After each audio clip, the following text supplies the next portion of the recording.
ಹೆಣ್ಣು ಹೊನ್ನು ಮಣ್ಣು ಈ ಜಗತ್ತಿನಲ್ಲಿ ಏನೇ ಕ್ರೈಮ್ ಆಗಲಿ ಅದರ ಹಿಂದಿರುವುದು ಈ ಮೂರೇ ಕಾರಣ.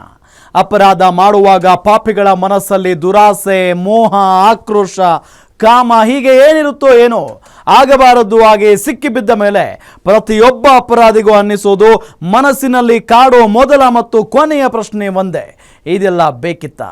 ಇದೇ ಈ ಹೊತ್ತಿನ ವಿಶೇಷ ಮೋಜುಗಾರ ಮೋಸಗಾರ. ನಾನು ರಾಮ್ ಬಡ್ಗೇರ್.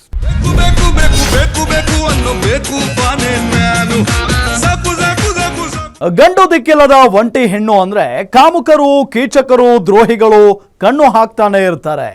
ಆದ್ರೆ ಇಲ್ಲೊಬ್ಬ ಗಂಡ ಬಿಟ್ಟವರು, ಡಿವೋರ್ಸ್ ಕೊಟ್ಟವರು, ಗಂಡನಿಂದ ದೂರ ಇದ್ದವರ ಮೇಲೆ ಕಣ್ಣು ಹಾಕ್ತಾ ಇದ್ದ. ಒಳ್ಳೆಯವನ ಹಾಗೆ ಆಕ್ಟ್ ಮಾಡಿದ್ದ. ದುರಂತ ಅಂದ್ರೆ ಇವನ ಒಳ್ಳೆಯತನವನ್ನ ನಂಬಿದ ಹೆಣ್ಣು ಮಕ್ಕಳಿಗೆ ಮದುವೆ ಆಸೆ ತೋರಿಸ್ತಾ ಇದ್ದ, ಬಾಳು ಕೊಡ್ತೀನಿ ಅಂತ ಇದ್ದ. ಈತನಿಗೆ ಎಷ್ಟೋ ಹೆಣ್ಣು ಮಕ್ಕಳು ತಮ್ಮ ತನು, ಮನ, ಧನ ಮೂರನ್ನೂ ಒಪ್ಪಿಸಿ ಮೋಸ ಹೋಗಿದ್ದಾರೆ. ಅದಕ್ಕಿಂತ ದುರಂತ ಅಂದ್ರೆ ಈ ಪಟ್ಟಿಂಗನಿಗೆ ಸಾಥ್ ಕೊಟ್ಟಿರೋದು ಬೇರೆ ಯಾರೂ ಅಲ್ಲ, ಈತನ ಹೆಂಡತಿ ಮತ್ತು ಹೆತ್ತ ತಂದೆ ತಾಯಿ.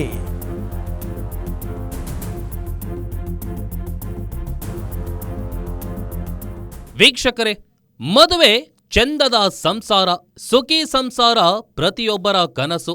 ಅಂತಹ ಸಂಸಾರಗಳು ಯಾವ್ಯಾವುದೋ ಕಾರಣಕ್ಕೆ ಬೇರೆಯಾಗ್ತವೆ. ಗಂಡ ಹೆಂಡತಿ ದೂರ ಆಗ್ತಾರೆ. ಅಂತಹ ಸಂಸಾರಗಳು ದೂರವಾಗೋದನ್ನೇ ಕಾಯೋರು ಇರ್ತಾರೆ. ಅಂತಹ ಫಟಿಂಗನೊಬ್ಬನ ಕಥೆ ಇದು. ಅಂತಹ ಫಟಿಂಗನ ಹೆಸರು ರಾಮಾಂಜಿ. ಈತನ ಕಥೆಯನ್ನ ಹೇಳೋಕೆ ಮುಂಚೆ ಈಕೆಯ ಮಾತನ್ನ ಒಂದ್ಸಲ ಕೇಳ್ಕೊಂಡ್ಬಿಡಿ. ನನ್ನ ಹೆಸರು ಗಾಯತ್ರಿ ಅಂತ. ನಾವು ತಮಿಳ್ನಾಡಿಂದ ಬಂದಿರೋದು. ನನಗೆ ಮದುವೆ ಆಗಿ ಮಕ್ಕಳಿದ್ದು ನನ್ನ ಗಂಡ ಬಿಟ್ಟೋಗಿ ನನ್ನ ಅಮ್ಮನ ಮನೇಲಿ ಬಂದಿದ್ದುಕೊಂಡು ಕೆಲಸ ಮಾಡ್ಕೊತ ಇದ್ದೆ. ಇಲ್ಲೇ ಹೊಸ ರೋಡಲ್ಲಿ ಕೆಲಸ ಮಾಡ್ಕೊತ ಇದ್ದೆ. ಆ ನಂತರ ನಾನು ಕೆಲಸ ಬಿಟ್ಟು ಮತ್ತೆ ಕೆಲಸ ಹುಡುಕ್ತಾ ಇದ್ದಾಗ ಮಹಾವೀರ್ ರಾಂಚಸಲ್ಲಿ ಹೋಗಿ ಕೆಲಸ ಮಾಡ್ತಿದ್ದೆ. ಅಲ್ಲಿ ಹೋಗಿ ಕೆಲಸ ಕೇಳಿದ್ದಾಗ ಅಲ್ಲಿ ಇವನೇ MD ಇದ್ದ, ಸೂರ್ಯ ಮ್ಯಾನೇಜ್ಮೆಂಟ್ ಸರ್ವಿಸ್ ಅಂತ ಏಜೆನ್ಸಿ ಇಟ್ಕೊಂಡಿದ್ದ, ಹೌಸ್ ಕೀಪಿಂಗ್ ಸೆಕ್ಯೂರಿಟಿದು. ನಾನು ಅದರಲ್ಲಿ ಕೆಲಸ ಕೇಳಿದ್ದೆ ಸೂಪರ್ವೈಸರ್ಗೆ ಅಂತ. ನನ್ನನ್ನು ತಗೊಂಡು ನನಗೆ ಪರಿಚಯ ಆಗಿ ಮತ್ತೆ ನಿನ್ನ ಜೀವನ ಹಿಂಗಾಗಿದೆ ಹಂಗಾಗಿದೆ, ನಾನು ಜೀವನ ಕೊಡ್ತೀನಿ ಅಂತ ಹೇಳಿ ನಮ್ಮ ಅಜ್ಜಿಗೆ ಕಾಂಟ್ಯಾಕ್ಟ್ ಮಾಡಿಕೊಂಡು, ನಮ್ಮ ಅಮ್ಮಂಗೆ ಕಾಂಟ್ಯಾಕ್ಟ್ ಮಾಡಿಕೊಂಡು, ನಮ್ಮ ಫ್ಯಾಮ್ಲಿಗೆಲ್ಲ ಪರಿಚಯ ಆಗಿ ನಿನ್ನೆ ಮದುವೆ ಆಗ್ತೀನಿ ಹಂಗಂತ ಹೇಳ್ಕೊಂಡು ಮದುವೆ ತನಕ ತಗೊಂಡೋಗಿ ಲಾಸ್ಟಿಗೆ ಗೊತ್ತಾಯಿತು ಇವನು ಮೊದಲೇ ಈ ಥರ 4 ಹುಡುಗಿರ ಜೊತೆ ಅಫೇರ್ ಇಟ್ಕೊಂಡು ಎಲ್ರಿಗೂ ಹಿಂಗೆ ಮದುವೆ ಆಗ್ತೀನಿ ಅಂತ ನಂಬಿಸ್ಕೊಂಡು ಮೋಸ ಮಾಡಿದ್ದಾನೆ ಅಂತ. ಆಹಾ, ಈ ಫಟಿಂಗನ ಕತೆ ಕೇಳೋಕೆ 2 ಕಿವಿಗಳು ಸಾಲೋದಿಲ್ಲ ಕಣ್ರಿ. ಎಸ್, ಈ ಮಹಿಳೆಗೆ ಮೋಸ ಮಾಡಿರೋನ ಕಂತೆ ಪುರಾಣ ಶುರುವಾಗೋದೇ ಹೀಗೆ.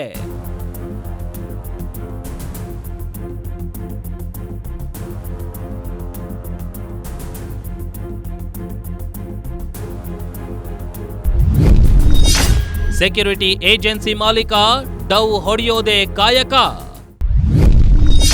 ಮದುವೆ ಮಾಡಿ ವಂಚಿಸೋದೇ ಫ್ಯಾಮಿಲಿ ಬಿಸ್ನೆಸ್. ಈತನ ಹೆಸರು ರಾಮಾಂಜಿ. ಹೆಸರಲ್ಲಿ ರಾಮನು ಇದ್ದಾನೆ, ರಾಮ ಭಕ್ತ ಆಂಜನೇಯನೂ ಇದ್ದಾನೆ. ಇವನು ನಡೆಸ್ತಾ ಇದ್ದ ಸೆಕ್ಯೂರಿಟಿ ಏಜೆನ್ಸಿ ಹೆಸರಲ್ಲಿ ಸೂರ್ಯದೇವನೂ ಇದ್ದಾನೆ. ಆದರೆ ಮಾಡ್ತಾ ಇದ್ದದ್ದು ಮಾತ್ರ ಮನೆ ಹಾಳು ಕೆಲಸ. ವಿಚಿತ್ರ ಅಂದ್ರೆ ಇವರ ಫ್ಯಾಮಿಲಿ ಬಿಸ್ನೆಸ್ಸೇ ಅದು. ಮದುವೆ ಆಸೆ ಹುಟ್ಟಿಸೋದು, ಮಜಾ ಮಾಡೋದು, ಚೀಟಿಂಗ್ ಮಾಡೋದು. ಚೀಟಿಂಗೇ ಇವರ ಬಿಸ್ನೆಸ್ಸು. ಹೆಂಡತಿಯೇ ವಂಚಕ ಗಂಡನಿಗೆ ಆಸ್ತಿ ಮತ್ತು ಶಕ್ತಿ. ಅವ್ರ ವೈಫ್ನ ಎಲ್ರಿಗೂ ತಂಗಿ ಅಂತ ಹೇಳಿ ಪರಿಚಯ ಮಾಡಿಸಿದ್ದಾನೆ. ಅದು ಉಮಾನ್ ಅವರಿಗೆ ಅವರೇ ಫಸ್ಟು ಇವನಿಗೆ ಕಾಂಟ್ಯಾಕ್ಟ್ ಆಗಿರೋದು. ಅವರು ಉಮಾ ಅಂತ ಹೇಳಿ ಅವರು 8 ಲಕ್ಷ ತನಕ ಇವನಿಗೆಲ್ಲ ಇನ್ವೆಸ್ಟ್ ಮಾಡಿ ಆಫೀಸ್ ಮಾಡಿ ಕೊಟ್ಟಿರೋದು. ಸೂರ್ಯ ಮ್ಯಾನೇಜ್ಮೆಂಟ್ ಸರ್ವಿಸ್ ಅಂದರೆ ಅವರೇ ಮಾಡಿರೋದು. ಅವರಿಗೂ ಮೋಸ ಮಾಡಿ ಮತ್ತೆ ಬೇರೆ ಹುಡುಗಿರ ಜೊತೆ ಅನಿತಾ, ಹೇಮಾ ಮತ್ತು ನಾನು, ತುಂಬ ಹುಡುಗಿರಿದ್ದಾರೆ ಅಲ್ಲಿ. ಪ್ರತಿಯೊಬ್ಬರು ಅವನ ಹತ್ರ ಯಾರು ಕೆಲಸ ಮಾಡ್ತಾರೆ ಎಲ್ಲರ ಜೊತೆನೂ ಇದೇ ಥರ ಅಫೇರ್ ಇಟ್ಕೊಂಡು ಹಿಂಗೆ ಮಾಡ್ಕೊಂಡು ಎಲ್ಲರ ಹೆಣ್ಮಕ್ಳ ಜೀವನ ಹಾಳು ಮಾಡಿದ್ದಾನೆ. ಕಹಾನಿ ಮೇ ರೋಚಕ್ ಅಂದ್ರೆ ಇದೇ ಕಣ್ರಿ. ತಾಳಿ ಕಟ್ಟಿದ ಹೆಂಡತಿ, ಗಂಡನಾದವನು ಇನ್ನೊಬ್ಬರ ಜೊತೆ ಸ್ವಲ್ಪ ಸಲಿಗೆಯಿಂದ ಇದ್ರೆ ಸಾಕು ಗುರ್ರಂತಾರೆ. ಈತನ ಹೆಂಡತಿ ಹಾಗಲ್ವಂತೆ. ಈತ ಮೋಸ ಮಾಡಿರೋ, ವಂಚನೆ ಮಾಡಿರೋ ಅಷ್ಟೂ ಜನಕ್ಕೆ ತನ್ನ ಹೆಂಡತಿಯನ್ನ ತಂಗಿ ಅಂತಾನೆ ತೋರಿಸಿ ಮೋಸ ಮಾಡಿದಾನಂತೆ. ಇದು ಈತನಿಂದ ಮೋಸ ಹೋಗಿರೋ ಗಾಯತ್ರಿ ಅನ್ನೋರು ಹೇಳ್ತಾ ಇರೋ ಕಥೆ. ಗಂಡ ಬಿಟ್ಟವರೇ ಟಾರ್ಗೆಟ್ಟು, ವಿಧವೆಯರಿಗೂ ಗಾಳ. ಅನಿತಾ, ಸುಧಾ, ಉಮಾ ಹೀಗೆ ಒಬ್ಬೊಬ್ಬರ ಜೊತೆಯಲ್ಲೂ ಡಿಂಗ್ ಚಾಕ್ ಫೋಟೋ ವಿಡಿಯೋ ಮಾಡ್ಕೊಂಡಿದ್ದ ರಾಮಾಂಜಿ ಕಣ್ಣು ಬೀಳುತ್ತಾ ಇದ್ದಿದ್ದೇ ಮದುವೆಯಾಗಿ ಗಂಡನಿಂದ ದೂರವಾದ, ಮದುವೆಯಾಗಿ ಗಂಡನನ್ನ ಕಳೆದುಕೊಂಡಿದ್ದ ವಿಧವೆಯರ ಮೇಲೆ. ಇನ್ನು ಸಿಂಪಲ್ ಆಗಿ ಹೇಳ್ಬೇಕಂದ್ರೆ ಅಸಹಾಯಕ ಹೆಣ್ಣು ಮಕ್ಕಳ ಮೇಲೆ.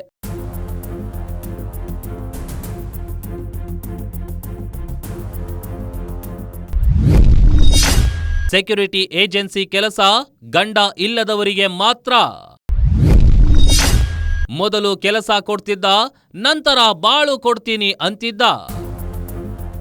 ನೆಪಕ್ಕೆ ಸೆಕ್ಯೂರಿಟಿ ಏಜೆನ್ಸಿ ನಡೆಸ್ತಿದ್ದ ರಾಮಾಂಜಿ ಪಾವಗಡ ಗಂಡ ಬಿಟ್ಟ ಮಹಿಳೆಯರನ್ನ ಟಾರ್ಗೆಟ್ ಮಾಡ್ತಿದ್ದ. ಬೆಂಗಳೂರಿನ ಪರಪ್ಪನ ಅಗ್ರಹಾರ ಬಳಿ ಸೂರ್ಯ ಮ್ಯಾನೇಜ್ಮೆಂಟ್ ಸರ್ವಿಸ್ ಏಜೆನ್ಸಿ ಇತ್ತು. ಆ ಏಜೆನ್ಸಿ ಮೂಲಕ ಅಪಾರ್ಟ್ಮೆಂಟ್ಗಳಲ್ಲಿ ಸೆಕ್ಯೂರಿಟಿ ಮತ್ತು ಹೌಸ್ ಕೀಪಿಂಗ್ ಕೆಲಸ ಮಾಡಿಸ್ತಿದ್ದ. ನೊಂದ ಮಹಿಳೆಯರಿಗೆ ಮೊದಲು ಕೆಲಸ ಕೊಡ್ತಿದ್ದ, ನಂತರ ಬಾಳು ಕೊಡ್ತೀನಿ ಅಂತ ಬುಟ್ಟಿಗೆ ಹಾಕ್ಕೊಳ್ತಿದ್ದ. ದೈಹಿಕವಾಗಿ ಬಳಸಿಕೊಂಡು ನಗನಾಣ್ಯ ಕಸಿದುಕೊಂಡು ನಡು ಬೀದಿಯಲ್ಲಿ ಬಿಟ್ಟು ಮತ್ತೊಬ್ಬಳ ಜೊತೆ ಲವ್ವಿ ಡವ್ವಿ ಶುರುವಿಟ್ಟುಕೊಳ್ತಿದ್ದ. ಅಂದರೆ ಅವನು ಟಾರ್ಗೆಟ್ ಮಾಡೋ ಎಲ್ಲರೂ ಬಂದು ಆ ಅಪ್ಪ ಅಮ್ಮ ಇಲ್ಲದೆ ಗಂಡ ಬಿಟ್ಟು ಹೋಗಿರೋರು, ಮತ್ತು ಅವರು ತುಂಬ ಕಷ್ಟಪಟ್ಕೊಂಡು ಇರೋರು, ಡೈವರ್ಸ್ ಆಗಿರೋರು, ಮತ್ತು ಈ ಥರ ನಮ್ಮ ಜೀವನ ನಾವು ಕಳ್ಕೊಂಡಿರಬೇಕು ಸರ್ ಅಂತ ಹುಡುಗಿರಿಗೆ ಅವ್ನು ಟಾರ್ಗೆಟ್ ಮಾಡ್ಕೊಂಡು ನಿಮಗೆ ಜೀವನ ಕೊಡ್ತೀನಿ ಅಂತ ನಂಬಿಸ್ಕೊಂಡು ಅವ್ರ ಫ್ಯಾಮ್ಲಿ ತನಕ ಅಟ್ಯಾಚ್ಮೆಂಟ್ ಆಗ್ತಾನೆ, ಮತ್ತು ಎಲ್ಲನೂ ಕಳ್ಕೊತಾನೆ.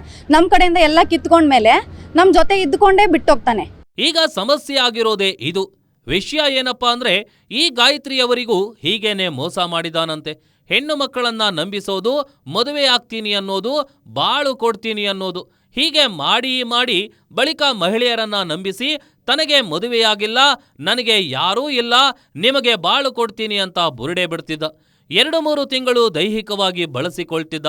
ಕಷ್ಟ ಇದೆ, ವಾಪಸ್ ಕೊಡ್ತೀನಿ ಅಂತ ಹಣ ಒಡವೆ ಪೀಕ್ತಿದ್ದ. ಆಮೇಲೆ ಕೈಕೊಟ್ಟು ಮತ್ತೊಂದು ಮಹಿಳೆ ಜೊತೆ ಲವ್ವಿ ಡವ್ವಿ ಶುರುವಿಟ್ಟುಕೊಳ್ತಿದ್ದ. ಕರುಣಾಜನಕ ಕತೆ ಕಟ್ಟುತ್ತಿದ್ದನಂತೆ ನವರಸ ನಾಯಕ. ಕೆಲ್ಸಕ್ಕೆ ಹೋಗಿರ್ತೀವಿ, ಅಲ್ಲಿಂದ ಮಾತಾಡಿಸ್ತಾನೆ. ನಿಮ್ಗೆ 15,000 ದುಡ್ಕೊಂಡು ಏನು ಮಾಡ್ತೀರಾ, ನಿಮ್ಮ ಅಪ್ಪ ಇಲ್ಲ, ತಮ್ಮ ಇಲ್ಲ, ನಿಮ್ಮ ಫ್ಯಾಮ್ಲಿಲಿ ಯಾರೂ ನೋಡ್ಕೊಳ್ಳೋರಿಲ್ಲ, ನಿಮ್ಮಂಥವ್ರಿಗೆ ನಮ್ಮ ಥರ ಹೆಲ್ಪ್ ಮಾಡೋರು ಇರಬೇಕು, ನಮ್ಮಂಥವ್ರು ನಿಮ್ಮ ಥರ ಹುಡುಗಿರು ಸಿಕ್ಕಿದ್ರೆ ಜೀವನ ಕೊಟ್ಟರೆ ನಮ್ಗೆ ಒಳ್ಳೇದಾಗುತ್ತೆ ಹಂಗಂತ ಹೇಳಿ ಅಲ್ಲಿಂದ ಸ್ಟಾರ್ಟ್ ಮಾಡ್ಕೊತಾನೆ. ಮತ್ತು ನಮ್ಮನೆ ಎಲ್ರಿಗೂ ದೊಡ್ಡವರಿಗೆಲ್ಲ ಪರಿಚಯ ಆಗಿ ನಿಮ್ಮ ಮಗಳಿಗೆ ನಾನೇ ಜೀವನ ಕೊಡ್ತೀನಿ ಅನ್ನೋ ಥರ ಮಾತಾಡಿರ್ತಾನೆ. ಈಕೆಗೆ ಸುಮಾರು 6 ತಿಂಗಳು ಇದೇ ರೀತಿ ಮೋಸ ಮಾಡಿ ವಂಚನೆ ಮಾಡೋದು ಇವರ ಫುಲ್ ಟೈಮ್ ಕಾಯಕ.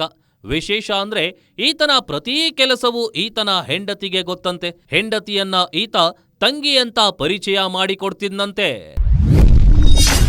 ಹೆಂಡತಿಯೇ ತಂಗಿ, ಹೆಂಡತಿ ಎದುರೇ ರೊಮ್ಯಾನ್ಸ್. ಅವನ ಹೆಂಡತಿ ಇವನು ಮಾಡೋ ಎಲ್ಲಾನು ಪ್ರತಿಯೊಂದೂ ಅವನ ಹೆಂಡತಿಗೆ ಗೊತ್ತಿದೆ. ಪ್ರತಿಯೊಂದು ಹೆಣ್ಣು ಮೋಸ ಆದಮೇಲೆ ಇವಾಗ ಗೊತ್ತಾಗೇ ಆಗುತ್ತೆ. ಅದನ್ನು ನಾವು ತಿಳ್ಕೊಂಡು ಅವ್ನ ಹೆಂಡತಿಗೆ ಇನ್ಫಾರ್ಮ್ ಮಾಡ್ತೀವಿ ಹಿಂಗಾಗಿದೆ ಅಂತ. ಆವಾಗ ಅವರು ಕೂಡ ಸಹ ಏನಂತಾರೆ, ನಾನು ಅವನ ಹೆಂಡತಿ ಅಂತ ಅವಳು ನಮಗೆ ತಿಳಿಸಲ್ಲ, ಅವಳ ಫ್ರೆಂಡು ಅಕ್ಕ ತಂಗಿ ಅಂತಾನೆ ನಮಗೆ ಅವಳು ಪರಿಚಯ ಆಗೋದು. ಲಾಸ್ಟಿಗೆಲ್ಲ ನಾವು ಹೇಳ್ತೀವಿ ಅವಳ ಹತ್ರನೂ ಹಿಂಗಾಗಿದೆ ಅಂತ. ಅವಳು ಲಾಸ್ಟಿಗೆ ಬಾಯಿ ಬಿಡ್ತಾಳೆ ನಾನೇ ಹೆಂಡತಿ ಅಂತ. ಬಾಯಿ ಬಿಟ್ಟು ಕಂಪ್ಲೇಂಟ್ ಮಾಡೋಂದ್ರೆ ಮಾಡಲ್ಲ. ನಾವು ಕಂಪ್ಲೇಂಟ್ ಮಾಡೋಕ್ಕೆ ಬಂದರೆ ನಮಗೂ ಎದುರಿಸೋದು, ನೀನು ಅದು ಮಾಡ್ತೀನಿ ಇದು ಮಾಡ್ತೀನಿ ಅಂತ. ನಮಗೂ ಇವನೇ ರಾಮು ಅಂತ, ರಾಮಾಂಜಿ ಹೊಡಿಯಕ್ಕೆ ಬರೋದು, ಮನೆ ಹತ್ರ ಎಲ್ಲ ಬಂದು ಅವ್ರ ಫ್ರೆಂಡ್ ಸರ್ಕಲಲ್ಲಿ ಮತ್ತು ಅವನ ಜೊತೆಲಿರೋರ್ನ ಕರ್ಕೊಂಬಂದು ಹೊಡಿಯೋದು. ಶಬ್ಬಾಸ್ ಕಣ್ರಿ. ಈತನಿಗಲ್ಲ, ಈತನನ್ನ ಗಂಡ ಅಂತ ನಂಬಿಕೊಂಡು ಈತನ ಜೊತೆಯಲ್ಲೇ ಜೀವನ ನಡೆಸ್ತಿರೋ ಈತನ ಹೆಂಡತಿಗೆ.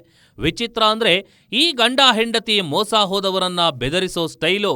ನಮಗೆ ಟಾರ್ಚರ್ ಮಾಡೋದು, ಮತ್ತು ನಮ್ಮ ಫೋಟೋಸ್ ಎಲ್ಲ ಇಟ್ಕೊಂಡು ಬೇರೆಯವರಿಗೆ ಹಾಕೋದು, ಇನ್ಸ್ಟಾಗ್ರಾಮಲ್ಲಿ ತೊಂದರೆ ಮಾಡೋದು, ಹಂಗೆಲ್ಲ ಮಾಡ್ತಾ ಇದ್ದಾನೆ. ನಮ್ಮ ವಾಟ್ಸಪ್ಪು ಅವ್ನು ಹೆಂಗೆ ಸ್ಕ್ಯಾನ್ ಮಾಡ್ಕೊತಾನೆ ಏನು ಮಾಡ್ತಾನೋ ಗೊತ್ತಾಗಲ್ಲ. ನಮ್ಮ ವಾಟ್ಸಪ್ಪಲ್ಲಿ ನಾವು ಏನು ಯೂಸ್ ಮಾಡ್ತೀವಿ ಪ್ರತಿಯೊಂದು ಅವ್ನ ಫೋನಲ್ಲಿ ತೋರಿಸುತ್ತೆ. ನಮ್ಮ ಫೋಟೋಸ್ ಏನಿದೆ ಎಲ್ಲ ಅವ್ನ ಫೋನಲ್ಲಿ ಇರುತ್ತೆ. ಅಂಥ ಫೋಟೋಸ್ ಇಟ್ಕೊಂಡು ನಿನ್ನ ಫೋಟೋ ಅಲ್ಲಿ ಹಾಕ್ತೀನಿ ಇಲ್ಲಿ ಹಾಕ್ತೀನಿ ಅಂತ ಹೇಳ್ಕೊಂಡು ಇನ್ಸ್ಟಾಗ್ರಾಮ್ಗೆ ಹಾಕೋದು. ನಮ್ಮ ಮರ್ಯಾದೆ ಕಳೆದಿದ್ದಾನೆ. ಅಂದ್ರೆ ಟೆಕ್ನಿಕಲಿ ಕೂಡ ಒಂದು ಲೆವೆಲ್ಗೆ ಸ್ಟ್ರಾಂಗ್ ಇದ್ದಾನೆ. ವಾಟ್ಸ್ಆಪ್ನ ಹ್ಯಾಕ್ ಮಾಡ್ಕೊಳ್ಳೋದೇನು ದೊಡ್ಡ ವಿಷಯ ಅಲ್ಲ. ಆದ್ರೆ ಇದೆಲ್ಲ ಆ ಪೋಲಿ ಫಟಿಂಗನಿಗೆ ಗೊತ್ತಿದೆಯಲ್ಲ, ಅದು ದೊಡ್ಡ ಮ್ಯಾಟ್ರು. ಮೊಬೈಲ್ನಲ್ಲಿ ಮೋಸ ಹೋದವರ ವಿಡಿಯೋಗಳಿದ್ದವಂತೆ.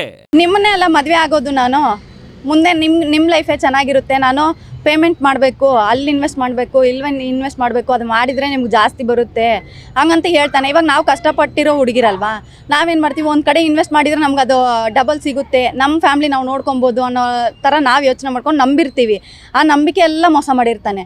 ಅವನಿಗೆ ಬೇಕಾಗಿರೋದು ಹುಡುಗಿರ್ನ ಏಮಾರಿಸಿ ಹುಡುಗಿರ ಜೊತೆ 3 ತಿಂಗಳು 4 ತಿಂಗಳು ಇದ್ದು ಪ್ರತಿಯೊಬ್ಬರನ್ನು ಮದುವೆ ಆಗ್ತೀನಿ ಅಂತ ನಾವು ಥರನೇ ಕರ್ಕೊಂಡು ಹೋಗಿ ಲಾಸ್ಟಿಗೆ ಅವ್ರ ಹತ್ರ ಇರೋ ಒಡವೆ ದುಡ್ಡು ಇಸ್ಕೊಂಡು ಪ್ರತಿಯೊಬ್ಬರ ಹೆಸರಲ್ಲೂ ಗಾಡಿ ತಗೊಂಡು ನಮ್ಮನ್ನು ಮೋಸ ಮಾಡಿ ಕೈ ಬಿಟ್ಟು ಹೋಗ್ತಾನೆ. ಅಬ್ಬಾ ಗಂಡ್ಸೆ, ಈ ಬಡ ಹೆಣ್ಣು ಮಕ್ಕಳು ಹಾಗೇನೆ ಬಣ್ಣದ ಮಾತಿಗೆ ಮರಳಾಗೋರು ಜಾಸ್ತಿ ಕಣ್ರಿ. ಅದಕ್ಕೆಲ್ಲ ಅವರ ಕಷ್ಟದ ಇತಿಹಾಸ ಇರುತ್ತೆ, ಬಡತನ ಇರುತ್ತೆ, ಚೆನ್ನಾಗಿ ಬದುಕಬೇಕು ಅನ್ನೋ ಆಸೆ ಕನಸುಗಳಿರುತ್ತವೆ.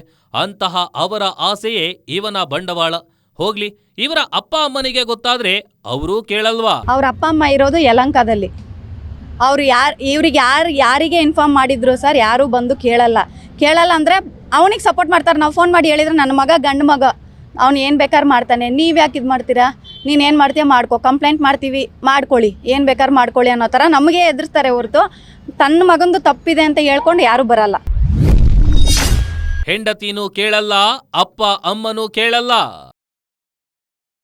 ದುರಂತ ಅನ್ನೋದು ಇದೇ ಕಾರಣಕ್ಕೆ. ಹೆಂಡತಿಯನ್ನ ಅಕ್ಕ ಅಂತ ಕರೆದು ಹೆಂಡತಿಯ ಎದುರಿಗೆ ಇನ್ನೊಬ್ಬಳ ಜೊತೆ ಲಿಂಕ್ ಮಾಡ್ಕೊಂಡ್ರೆ ಹೆಂಡತಿ ಕೇರ್ ಮಾಡಲ್ಲ. ನಿಮ್ಮ ಮಗ ತಪ್ಪು ಮಾಡಿದಾನೆ, ಮೋಸ ಮಾಡಿದಾನೆ ಅಂದ್ರೆ ಅಪ್ಪ ಅಮ್ಮನೂ ಕೇರ್ ಮಾಡಲ್ಲ. ಫ್ಯಾಮಿಲಿ ಬಿಸ್ನೆಸ್ ಅಂದಿದ್ದು ಇದೇ ಕಾರಣಕ್ಕೆ. ಮದುವೆಯಾಗಿರೋ, ಗಂಡನನ್ನು ಬಿಟ್ಟಿರೋ, ಡಿವೋರ್ಸ್ ಆಗಿರೋ, ಗಂಡ ಸತ್ತಿರೋ, ಒಟ್ನಲ್ಲಿ ಜೀವನದಲ್ಲಿ ನೊಂದವರನ್ನ ಟಾರ್ಗೆಟ್ ಮಾಡೋ ರಾಮಾಂಜಿ ಮದುವೆಯಾಗದ ಅವಿವಾಹಿತ ಹೆಣ್ಣು ಮಕ್ಕಳನ್ನ ಕೆಲಸಕ್ಕೆ ತಗೊಳ್ಳೋದಿಲ್ವಂತೆ. ಮದುವೆಯಾಗೋ ಗಂಡನ ಮೋಸ ಗೊತ್ತಾಗಿದ್ದು ಹಾಗೆ. ಕೆಲವೊಂದು ವಿಷಯಗಳಿಂದ ಮತ್ತೆ ಇನ್ಸ್ಟಾಗ್ರಾಮಲ್ಲಿ ಬೇರೆ ಬೇರೆ ಹುಡುಗಿರ ಜೊತೆ ಇವೊಂದು ಫೋಟೋಸ್ ಇದೆ, ಅದೆಲ್ಲ ನೋಡಿದ್ದೆ. ಮತ್ತು ಇವನು ನಡ್ಕೊಳ್ಳೋ ರೀತಿಗಳು ನಮ್ಮೂರಲ್ಲಿ ಇವನ ಬಗ್ಗೆ ಹೇಳೋದು, ಯಾಕಂದರೆ ಇವಾಗ ಸೋಷಿಯಲ್ ಮೀಡಿಯಾ ಎಲ್ಲರೂ ಯೂಸ್ ಮಾಡ್ತಾರೆ ಸರ್, ಎಲ್ಲರೂ ನೋಡಿದ್ದಾರೆ. ಆ ಥರ ಇವನು ಹೇಳ್ತಾ ಇದ್ದಾಗ ಇವನ ಬಗ್ಗೆ ಗೊತ್ತಾಗಿ ಇವನು ಸರಿ ಇಲ್ಲ ಅಂತ ನಾನು ಬೇಡ ಅಂತ ಹೇಳಿದ್ದೆ. ಲಾಸ್ಟಿಗೆ ಎಲ್ಲರೂ ಮನೆ ತನಕ ಬಂದರು. ಪ್ರತಿಯೊಂದು ಹುಡುಗಿರು ಇವನ ಹತ್ರ ಯಾರು ಮೋಸ ಹೋಗಿದ್ದಾರೆ, ಪ್ರತಿಯೊಂದು ಹುಡುಗಿನೂ ನಮ್ಮನೆ ಹುಡ್ಕೊಂಡು ಬಂದರು. ಯಾಕಂದರೆ ನಮಗೆಲ್ಲ ಮೋಸ ಮಾಡಿ ಹೆಂಗೆ ಅವ್ನು ಮದುವೆ ಆಗ್ತಾನೆ ಅಂದ್ರೆ ನಮ್ಮನ್ನು ಮದುವೆ ಆಗಲಿ, ನಮಗೂ ಜೀವನ ಕೊಡಲಿ ಅಂತ ಬಂದರು ಮನೆ ಹತ್ರ. ಹಂಗೆ ಬಂದಾಗನೇ ಗೊತ್ತಾಯಿತು ಇವನು ಇಷ್ಟು ಜನ ಹುಡುಗಿರಿಗೆ ಮೋಸ ಮಾಡಿದ್ದಾನೆ ಅಂತ. ಅಬ್ಬಾ, ಇವನೇನು ಸುಂದರಾಂಗ ಅಲ್ಲ, ಹೈಟು ಇಲ್ಲ, ವೆಯ್ಟ್ ಮಾತ್ರ ಜೋರಾಗಿಯೇ ಇದೆ, ತಲೆಯಲ್ಲಿ ಕೂದಲು ಇಲ್ಲ. ಆದ್ರೆ ನೊಂದ ಹೆಣ್ಣು ಮಕ್ಕಳಿಗೆ ಹುಟ್ಟು ಹಬ್ಬಕ್ಕೊಂದು ವಿಶ್ ಮಾಡಿದ್ರೆ ಕೊಡೋ ಖುಷಿಯೇ ಬೇರೆ ಅಲ್ವಾ. ಹಂಗಾಗಿ ಈ ಹೆಣ್ಣು ಮಗಳು, ಈಕೆಯಂತ ಅನಿತಾ, ಸುಧಾ, ಉಮಾ ಅವರು ಈತನನ್ನ ಲವ್ ಮಾಡಿದ್ದಾರೆ.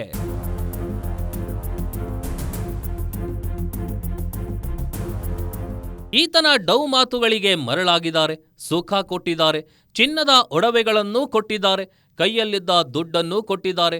ಎಲ್ಲವನ್ನೂ ಕೊಟ್ಟು ಅತ್ತ ಮದುವೆಯೂ ಇಲ್ಲದೆ, ಇತ್ತ ಕೂಡಿಟ್ಟ ಚಿನ್ನ ಹಣವೂ ಇಲ್ಲದೆ ಬೀದಿಗೆ ಬಂದಿದ್ದಾರೆ. ಕಂಪ್ಲೇಂಟ್ ಕೊಡೋಕೆ ಹೋದ್ರೆ ಹೋಗೋದು ತಮ್ಮದೇ ಮಾನ ಮರ್ಯಾದೆ ಅಲ್ವಾ. ರಾಮಾಂಜಿಯ ಸೀಕ್ರೆಟ್ಟೇ ಅದು.